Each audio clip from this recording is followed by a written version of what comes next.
You are being controlled every single day in your office, in your relationships, and by the world at large. Invisible strings of power are being pulled.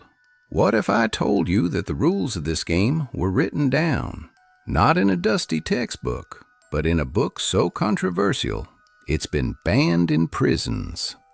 This is the 48 Laws of Power by Robert Greene, and over the next 10 minutes, I am going to arm you with the first 3 laws. Use them to defend yourself or to gain an advantage. The choice is yours. Law number 1, never outshine the master. It means you must make those above you appear more brilliant than they are. In your desire to please or impress them, do not go too far in displaying your own talents, or you might accomplish the opposite. You will inspire fear and insecurity. Make your masters appear more brilliant than they are, and you will attain the heights of power. Think of it like the sun and the stars. The sun shines, and the stars are invisible. If a star tries to shine brighter than the sun, it is not seen as brilliant. It is seen as an anomaly, something to be extinguished. Historically, Nicolas Fouquet, the finance minister to King Louis XIV of France, learned this the hard way. He threw a party so spectacular, so lavish, that it outshone any party the king had ever thrown. He thought he was impressing the king. Instead, the king was humiliated. He saw Fouquet not as a brilliant servant, but as a rival with more taste and charisma than himself. The next day, Fouquet was arrested and spent the rest of his life in prison. He didn't break a law. He broke law number 1. In the modern world, this happens every day. It's the talented employee who corrects their boss in a meeting, thinking they're being helpful. They might be right, but the boss only feels undermined. The employee is seen as a threat, not a team player, and is passed over for the next promotion. The lesson is clear. When you are in a subordinate position, you must hide your brilliance. Credit your boss for your ideas. Make them the star, while you, in the shadows, gain their trust and climb the ladder unnoticed. Law number 2, never put too much trust in friends. Learn how to use enemies. It is a natural human tendency to want to hire and work with our friends. It feels safe, comfortable. Robert Greene argues this is a fatal trap. Friends will often betray you more quickly because they are more easily aroused to envy. They also conceal their true feelings under the veil of friendship. Pause. An enemy, on the other hand, is a gold mine. You have nothing to expect from them, so you are never disappointed. If you can turn a former enemy into an ally, they will be far more loyal than a friend, because they have more to prove. They will go out of their way to show their loyalty. The Byzantine Emperor Michael III gave his friend Basilius immense power and wealth. He trusted him completely, but Basilius, consumed by envy and ambition, grew to resent the emperor who had given him everything.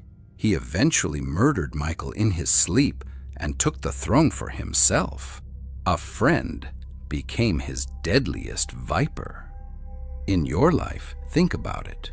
Who are you more honest with? The close friend you're afraid to offend, or the professional rival you need to win over? When you have a job to do, choose competence over friendship. A hired enemy is predictable. A trusted friend is a wild card. They know your weaknesses, your secrets. Keep friends for friendship. For the serious games of power, use those who are skilled, and, if necessary, those you once fought against. Law number 3, conceal your intentions. Keep people off balance and in the dark by never revealing the true purpose behind your actions. If they have no idea what you are up to, they cannot prepare a defense. Guide them down the wrong path with decoys and red herrings, and by the time they realize your true intent, it will be too late. Think of a magician. The essence of their art is misdirection. While they are drawing your attention to their right hand, their left hand is performing the secret action that makes the trick work. Power works in the exact same way. Behave like a magician. The great 19th century statesman Otto von Bismarck wanted to unite Germany. He talked endlessly about peace and alliances, lulling his rivals into a false sense of security. He would sign treaties and make peaceful speeches, all while secretly building a powerful military machine. When the time was right, he sprung his trap. His enemies were so confused by his peaceful rhetoric that they were completely unprepared for his swift, decisive wars. He created a smoke screen with his words. In a negotiation, this is key. Never reveal what you truly want or how badly you need it. If a car salesman knows you've fallen in love with a car, the price will never go down. If your business rival knows your true plan, they will block you at every turn. Be vague. Be unpredictable. Be like a poker player with a blank face, holding a royal flush.